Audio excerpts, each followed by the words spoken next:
Би өнөөдөр давстаа суух чинь. Тэгээд хүмүүс ямар давс ирэлдэг вэ? Яаж давстаас нэрлдэг вэ? Яаж удаг вэ гэдээ асуугаад байдаг. Тэм учраас давстаас яаж нэрлэх харуулъя. За би одоо 1.5 литрийн савнд бүлээ ус хийсэн байгаа. За тэгээд давс хийхдээ би ягаан давс ашигладаг. 1.5 литр усанд 15 г гэж тооцоод хийн. Хоолойд том халбаа.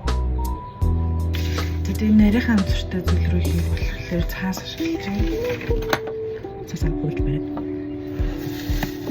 За нэг амар амуулахгүй. Энэ хүчтэй юм бол цаас чинь.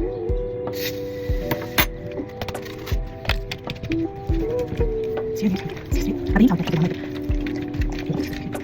Зяагийн тонцгүй. Бүлэг нь болохоор тийшээ. За давстаа суухтаа нэг амьсгаагаар тэгээ тогтоо байдал дээр буугаад аль болох 30 минут хөдөлгөөн хийх ямар ч гэсэн суухгүй хийвдэггүй тэгээд барих хэрэгтэй.